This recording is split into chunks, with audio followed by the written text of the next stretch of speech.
तो यहाँ पर देखो, जो कल मैंने बताया था कि जब भी हम नेट एरिया निकालेंगे किसी भी प्लेट के लिए, ठीक है, टेंशन मेंबर में, तो जितने नंबर ऑफ रिवेट होते हैं उन नंबर ऑफ रिवेट के हिसाब से, जितने नंबर ऑफ रिवेट होंगे उनका उनका जो है टोटल एरिया में से हम घटा देंगे तो नेट एरिया मिल जाएगा।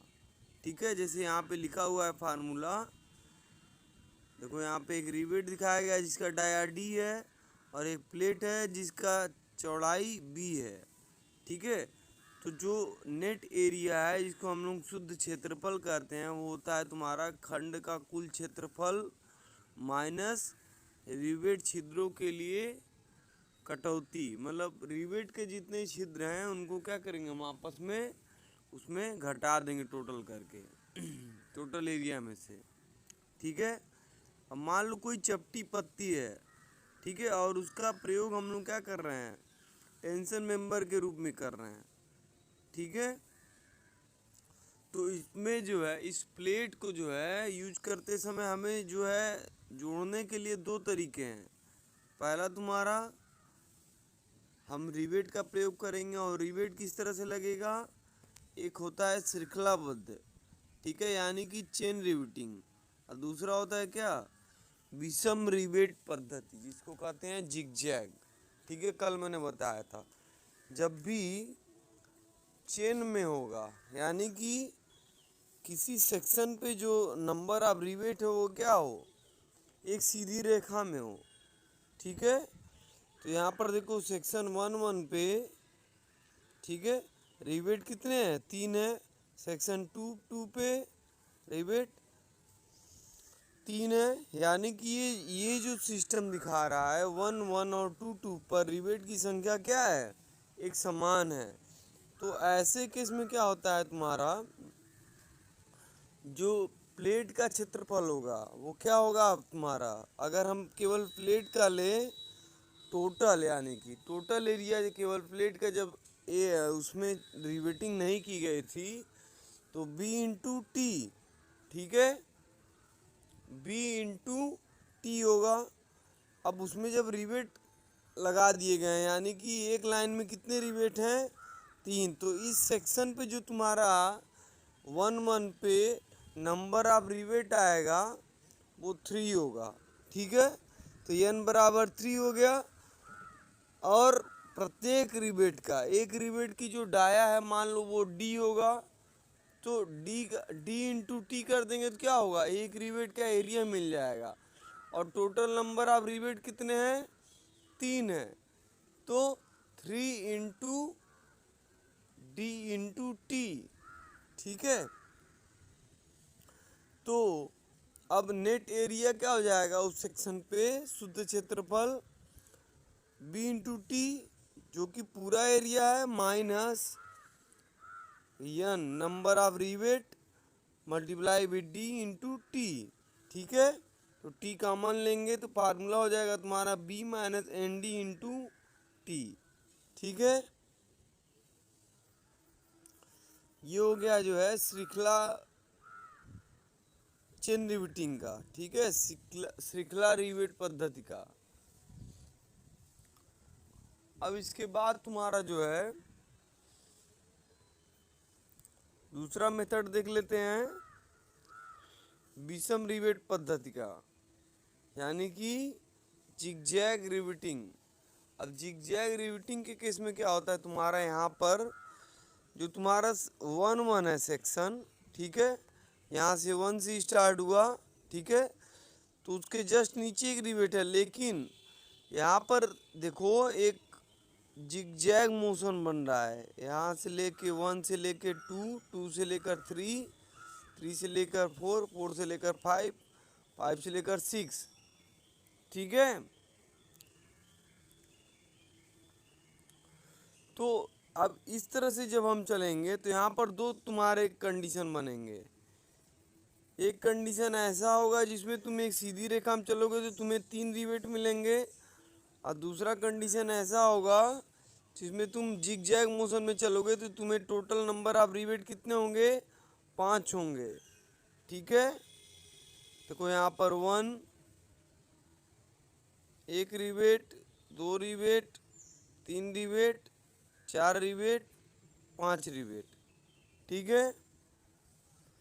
तो अब दोनों कंडीशन के लिए हमें जो है दो अलग अलग जो है परिस्थितियां हमारे सामने आएंगी, लेकिन पहले हम फिगर में देख लेते हैं कौन सा क्या है, कौन सा मान क्या है। जी का मान देखो कहाँ से कहाँ तक है, 2 रिवेट लाइन, ये रिवेट लाइन हो गया तुम्हारा और दूसरा रिवेट लाइन ये हो गया।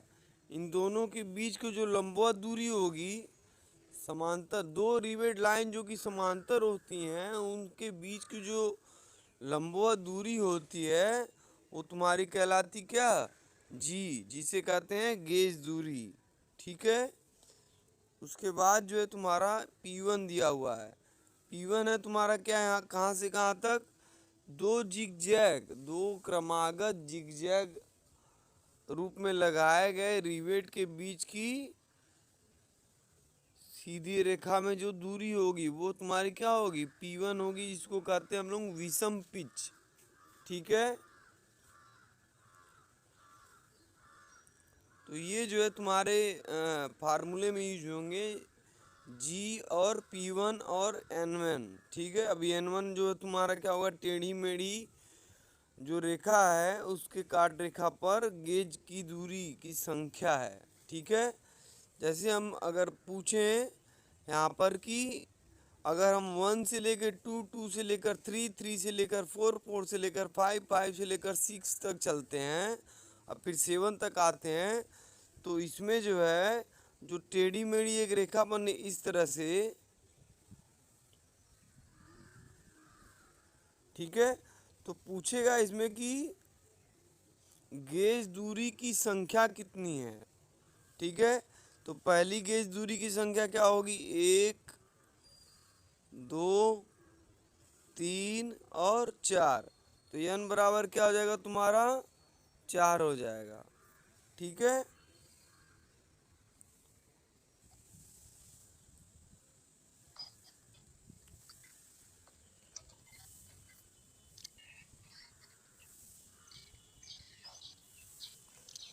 इस अवस्था में तुम्हें फार्मूला यूज करना होगा,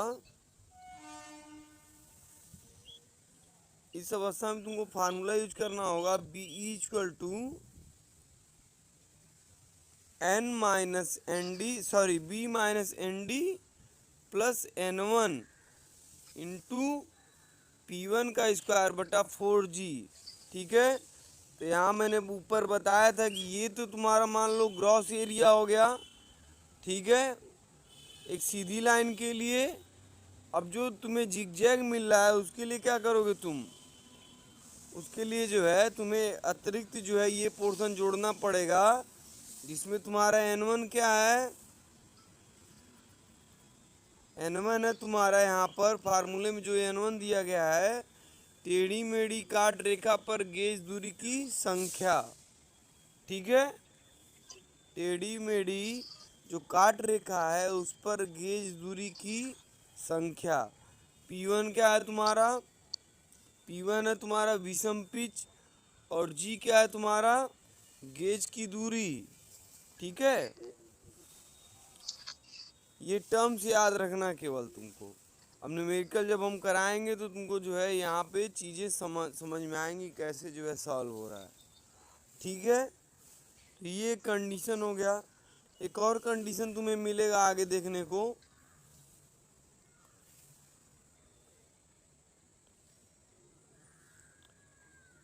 यहाँ पर उपरोक्त चित्र में B जो है तुम्हारा क्या है, B इक्वल टू होगा दोनों टांगों की लंबाई माइनस खंड की मोटाई, ठीक है। जो तुम्हारा कैपिटल B होगा वो होगा B equal to 2 into L minus T, ठीक है। एल कहाँ से कहाँ तक था, ये था एंगल की जो साइज होगी, मान लो दे दिया 60 गुणे 60 गुणे 8, तो एल का मान कितना हो जाएगा, 60 हो जाएगा। तो 2 गुणे 60 ठीक है, मल्टीप्लाई बाई टी। अब टी का मान लो 8 दिया, 10 दिया, जैसा भी देगा वहाँ पर टी का मान रख देंगे तो हमें क्या मिल जाएगा, प्लेट की वास्तविक चौड़ाई मिल जाएगी। ठीक है,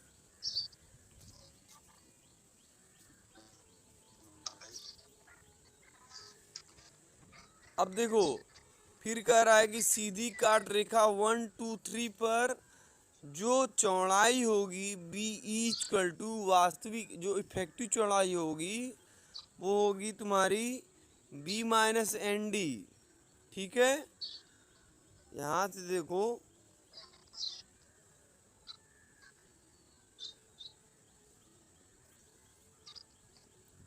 हाँ इस लाइन पे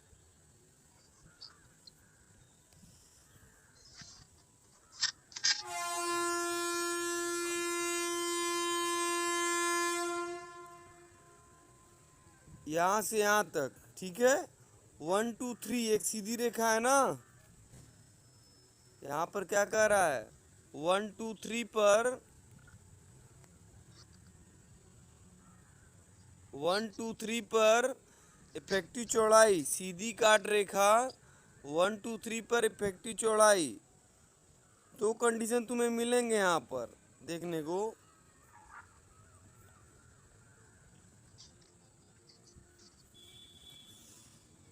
देखो जो तुम्हारा सामर्थ्य हम निकालेंगे, दो सेक्शन पे हम निकालेंगे इस एंगल के लिए। पहला सेक्शन होगा 1 से लेके 2 पे जाएंगे, 2 से लेकर सीधे 3 पे सीधी रेखा पे चले आएंगे। ठीक है, पहला कंडीशन होगा उसके लिए हम जो है निकालेंगे, और दूसरा कंडीशन होगा 1 से लेके 2 पे जाएंगे और 2 से लेकर फिर किस पे आएंगे, सीधे 4 पे आएंगे।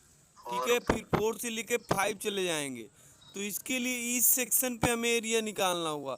अब दोनों में जो लोवेस्ट वैल्यू होगी उसको हम क्या करेंगे, उस स्ट्रेस से मल्टीप्लाई करके हम निकालेंगे, जैसे हम पहले रिवेट में करते थे जो एरिया लोवेस्ट होता था।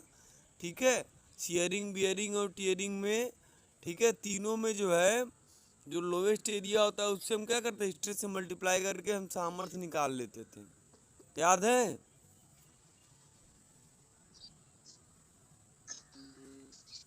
हाँ, तो चलो इस पे न्यूमेरिकल हम लोग देख लेते हैं। इसके लिए फार्मूला तुम्हारा देखो इस तरह से जनरेट होगा। फार्मूला तुम्हारा पहला, जब एक सीधी रेखा में होगी तो बी माइनस एन डी जो पीछे मैंने बताया, और अगर जिगजैग मोशन में होगा तो B minus N D into N one into P one square upon 4g।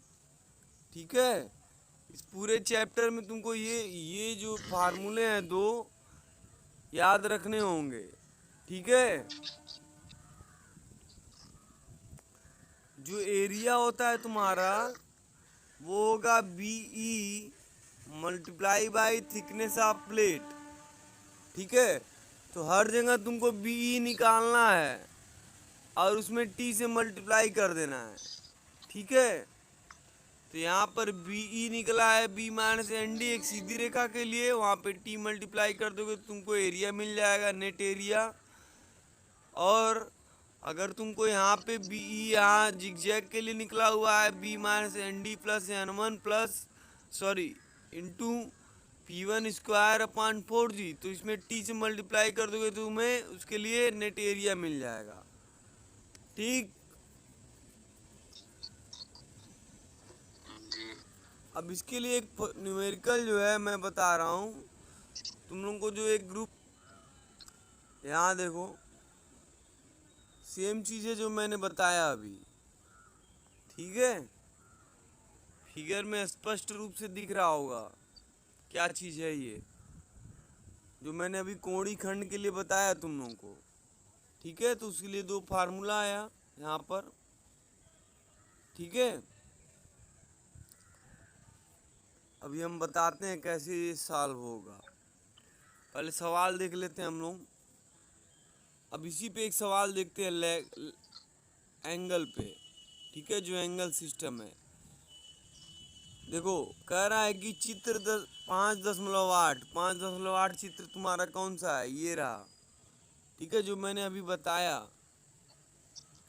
ये रहा 5.8 एक कोणी खंड है। ठीक है, इसकी साइज क्या दी हुई है?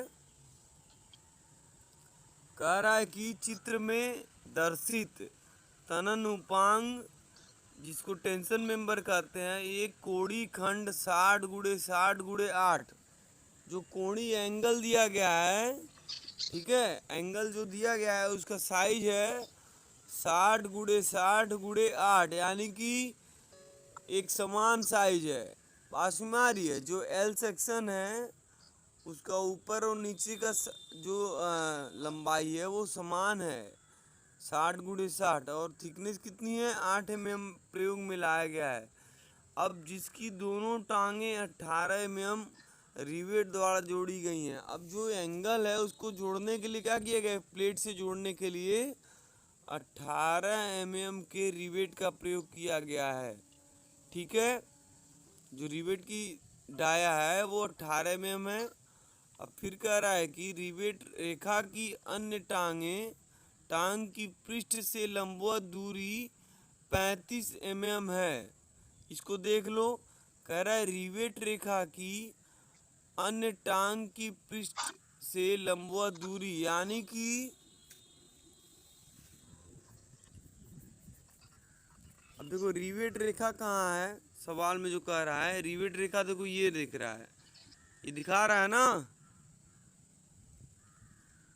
ये रिवेट रेखा कहाँ इंडिकेट किया है? ये डॉटेड लाइन जो जा रही है, ठीक दिख रहा है?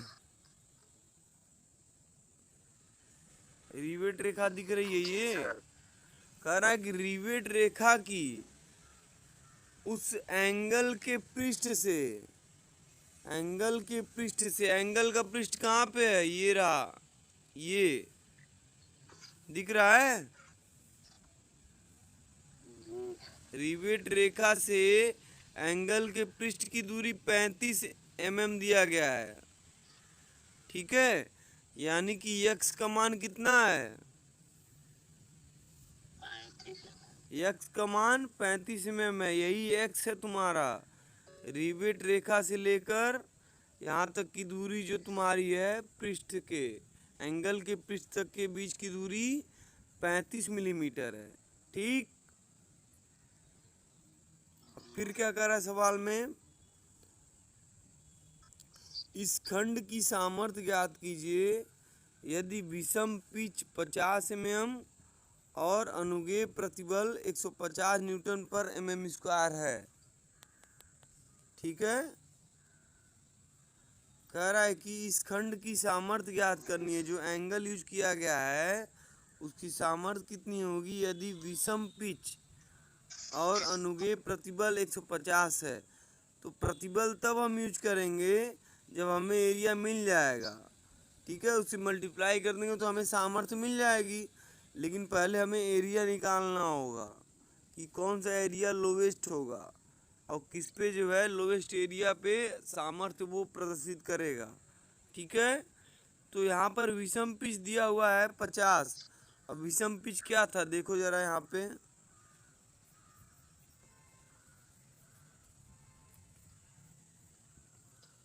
विषम पिच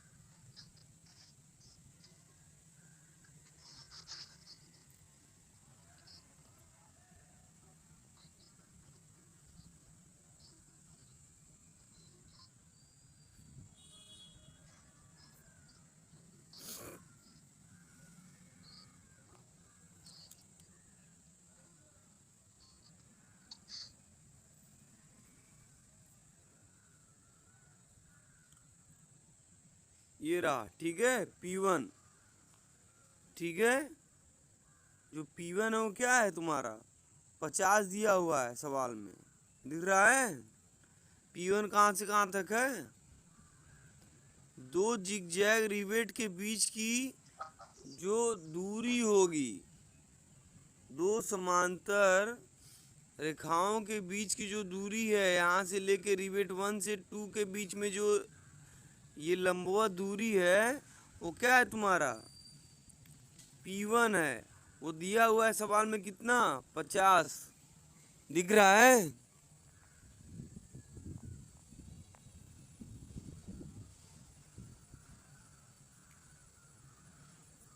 इसको सॉल्व कैसे करेंगे देख लेते हैं। अब जो फिगर वहाँ पे दिया हुआ था, इसको सॉल्व करने के लिए पहले हम डाटा गिवन लिख लेते हैं, जो जो डाटा दी गई है। ठीक है, P1 दिया है 50, FT दिया हुआ है 150 न्यूटन पर mm स्क्वायर, और x का मान कितना था, 35 mm था। ठीक है,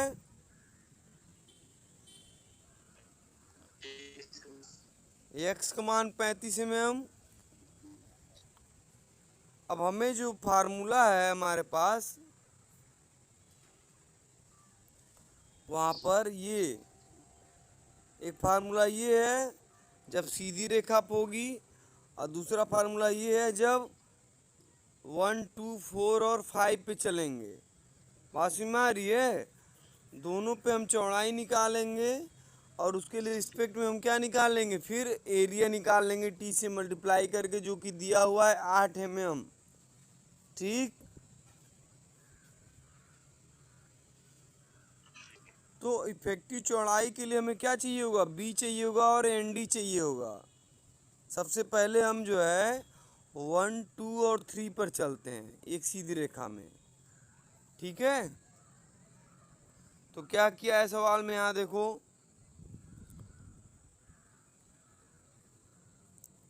सबसे पहले उसने कैपिटल B का मान निकाला है। ठीक है, उस प्लेट, जिस प्लेट से जोड़ा जा रहा है उसका मान निकाल रहा है। B कहाँ से कहाँ तक है देख लो, B तुम्हारा यहाँ से लेके यहाँ तक है, दिख रहा है चौड़ाई। ये पूरी चौड़ाई कितनी है, B है, जिसको हमें निकालना है सबसे पहले। ठीक है,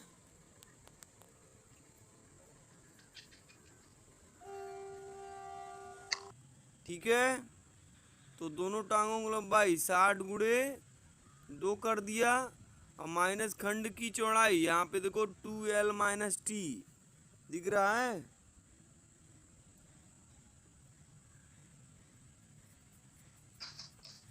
तो उसने जो है इस फार्मूले पे b निकाल लिया। b कितना आया,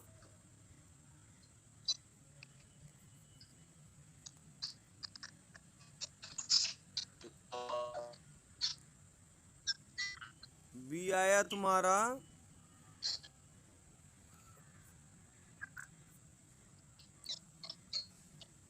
हाँ, यहाँ से b आएगा तुम्हारा 112 mm। ठीक है, यानी कि जो प्लेट की पूरी चौड़ाई है यहाँ से लेके यहाँ तक, ये से लेके यहाँ तक, वो कितना है, 112 mm है। b का मान 112 mm। ठीक है, अब इसके बाद हमें क्या करना है,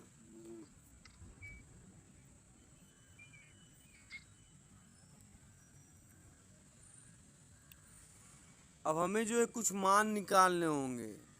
ठीक है, तो सबसे पहला काम, हमें जो है गेज दूरी g का मान निकालना है। g कितना है, पास में आ रही है, g निकाल लोगे तभी ना इस फार्मूले में रखोगे यहाँ पे। तो हम यहीं पे g निकाल लेते हैं। तो g कितना होगा, हमें निकालने के लिए हमें क्या क्या चाहिए पहले ये देख लेते हैं। पहले ये जान लो g कहाँ से कहाँ तक है, ऊपरी गेज दूरी और नीचे की गेज दूरी के बीच की दूरी है, यानी कि हमें यहाँ से यहाँ तक की और किनारे की दूरी दोनों साइड चाहिए। ठीक है, रिवेट के सेंटर से लेकर प्लेट के किनारे के बीच की दूरी तुमको चाहिए होगी, वो भी दोनों साइड। तो एक साइड का निकल जाएगा तो 2 से गुणा कर देंगे तो दोनों साइड निकल जाएगा। ठीक है,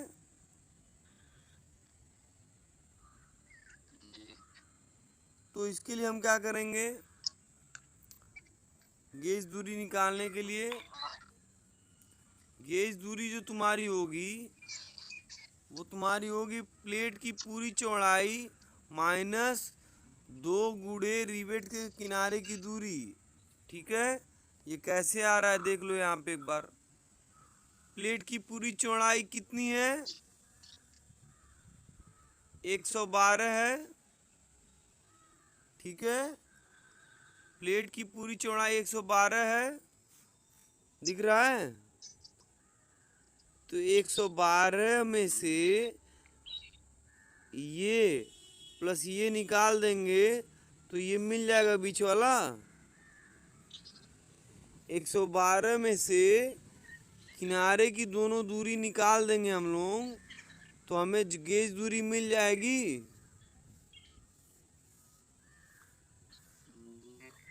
हाँ,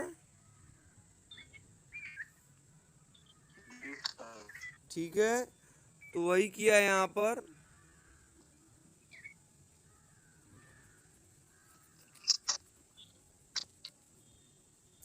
तो देखो यहाँ पे ये तुम्हारा जी इक्वल टू लिखा है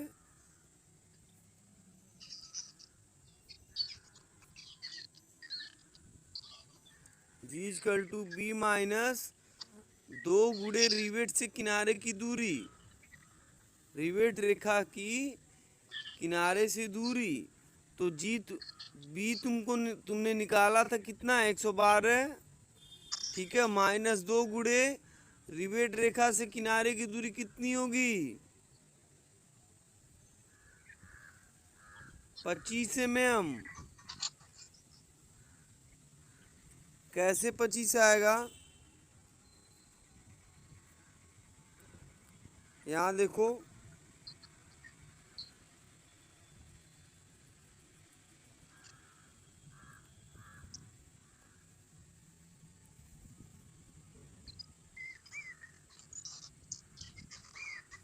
देखो ये जो तुम्हारा सेंटर है ना, ये एक्स का मान कितना है, एक्स का मान कितना है सवाल में, 35 है। हाँ, एक्स का मान तुम्हारा जो है 35 है, ठीक है। और टोटल मान कितना है, ये एक एंगल की साइज कितनी है, एंगल की साइज 60 है। तो 60 में से 35 घटा दोगे तो 25 आएगा। हाँ भाई, यहाँ से लेके यहाँ तक की दूरी 60 है, जो कि एंगल की साइज की दूरी है 60, ठीक है। और एक्स का मान कितना दिया है, एक्स का मान दिया है 35। तो 60 में से 35 घटाया कितना आया, 25 आ गया। तो एक साइड का 25 है तो दूसरे साइड का कितना होगा, 25 ही होगा। 25 25 50। और टोटल चौड़ाई कितनी है, ये 112 है। तो 112 में से कितना घटा दोगे, 2 गुणे 25 यानी कि 50। तो कितना आएगा देख लो,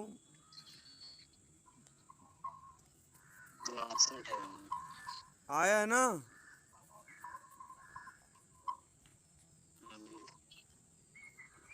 आया है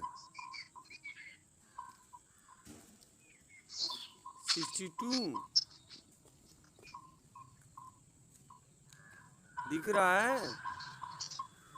अब P1 दिया हुआ है यहाँ पे 50। अब P1 सवाल में दिया है ना 50। विषम पिच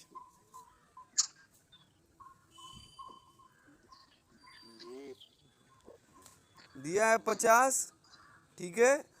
अच्छा एक चीज़ और याद है कि नहीं तुम लोगों को कि प्लेट की थिकनेस जो है अगर 24 mm के बराबर या उससे कम होगा तो रिवेट के डाया हम कितना जोड़ते हैं, 1.5। हाँ तो यहाँ 1.5 जोड़ा है डाया में, दिख रहा है। तो 19.5 रिवेट का डाया आ गया। तुमने जी का मान निकाल लिया, P1 दिया हुआ है, डी का मान निकाल लिया, ठीक है। सारा जितनी भी ज़रूरत का डाटा था तुमने निकाल लिया। अब तुमको केवल फार्मूले में रखना है, ठीक है। तो पहला कंडीशन था जब रिबेट एक सीधे लाइन में, यहाँ पे देखो, यहाँ देखो 1 से 2, 2 से सीधे 3 पे हम आ गए, तो बीच में कितना रिबेट मिल रहा है? एक रिबेट मिल रहा है ना। यहाँ पर सिर्फ एक रिबेट मिला, देखो लिखा हुआ है, कह रहा है कि खंड तनन खंड पे काट 1 2 3, ठीक है। देखो दो चीज पे फेल होगा, 1 2 3 पे या 1 2 3 4 5 पे। तो हम पहला कंडीशन पहले ले लें, ठीक है, 1 2 3 पर। अब जो एक सीधी रेखा में है तो उस पे जो प्रभावी चौड़ाई पहले हम निकाल लें, या तो सीधे जो है एरिया निकाल लें टी से मल्टीप्लाई करके। तो प्रभावी चौड़ाई क्या होगी? बी टोटल चौड़ाई माइनस नंबर ऑफ रिवेट के हिसाब से मल्टीप्लाई कर देंगे डाया से, ठीक है। तो नंबर ऑफ रिवेट कितना आ रहा है बीच में? एक आ रहा है, देखो सीधी रेखा में केवल एक रिवेट आया ना। तो बी के जगह हमने कितना रखा है यहाँ पे? 112, और एन के जगह कितना? 1, और डी कितना आया था तुम्हारा? तुमने 19.5, 1.5 जोड़ के 19.5 आया था, ठीक है। तो यहाँ पर तुम्हारा जो बीई आएगा, इफेक्टिव एरिया आएगा, वो तुम्हारा कितना होगा? सॉरी एरिया नहीं, चौड़ाई, इफेक्टिव चौड़ाई, वो तुम्हारा आएगा 92.5, और उसमें टी से मल्टीप्लाई कर दोगे 740 mm स्क्वायर आ जाएगा। हाँ हो गया। अब दूसरा कंडीशन देखो, एक कंडीशन में एक एरिया मिल गया। अब दूसरा कंडीशन जिस पे फेल हो सकता है रिवेट, वो तुम्हारा होगा 1 से लेकर 2, 2 से लेकर 4, 4 से लेकर 5, ऐसे जो भी जा सकता है जिगजैग मोशन में। दिख रहा है? ये देखो, तो इसमें कितने रिवेट आए?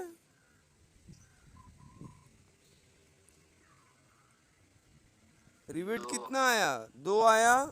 अब इसके लिए फार्मूला कौन सा यूज करेंगे हम लोग जिगजैग के लिए?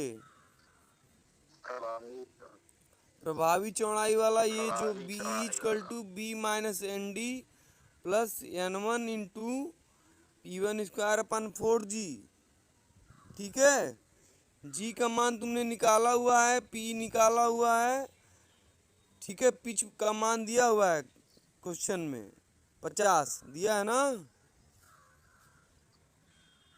और बीच में कितना रिवेट आ रहा है, और n दिख रहा है सब। फार्मूला देख लेते हैं हम लोग सीधे, कितना क्या क्या रखा गया है, समझ में आ जाएगा तुमको अभी। तो जो बी होगा तुम्हारा, वो फार्मूला होगा, देखो अब इसमें जो अब हम उस 1 2 4 5 से चलेंगे, ठीक है, जो कि एक टेढ़ी मेढ़ी काट रेखा है, पर कितने रिवेट आ रहे थे? 2 आ रहे थे, ठीक है। अब कितनी गेज दूरी आ रही थी? 1। कैसे?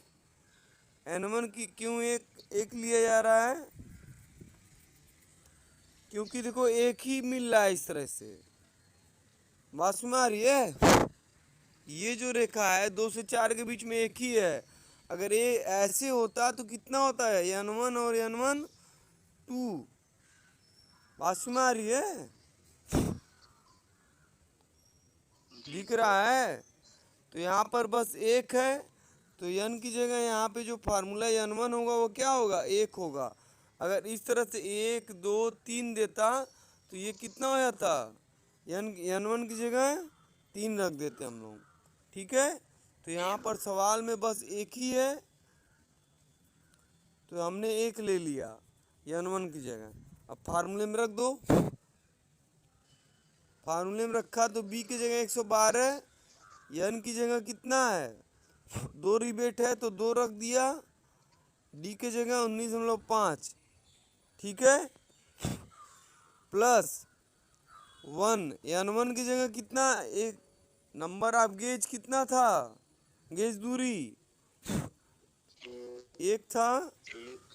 ठीक है, अब P1 की जगह जो सवाल में तुमको दिया हुआ है 50 विषम पिच 50 दिया है ना, तो 50 का स्क्वायर कर दिया, 50 गुणे 50 बटा 4G। जी तुमने निकाल लिया है कहाँ पे, ये रहा 62। ठीक है, अब सॉल्व किया जब इसको तो वैल्यू आई 664, दिख रहा है। टी से मल्टीप्लाई किया, यहाँ ध्यान देना, तभी एरिया निकलेगा।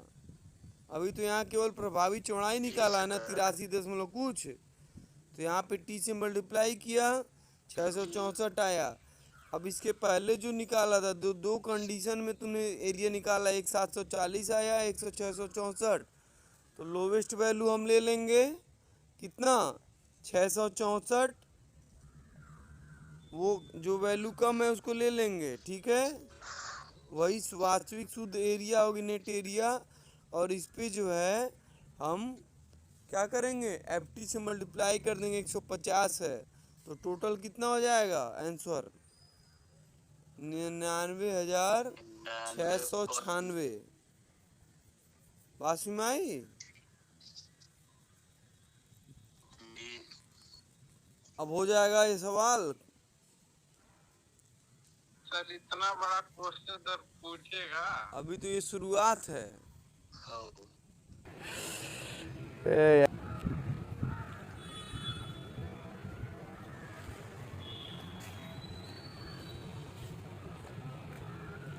एवं कुछ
सलाम बात निकलेगा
कहाँ ये यार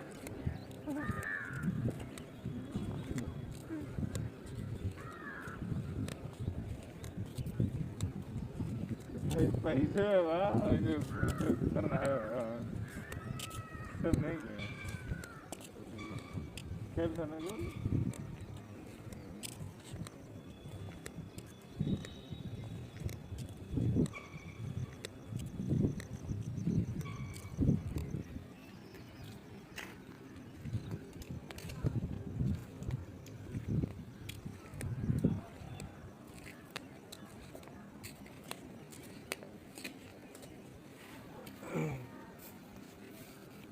Yeah.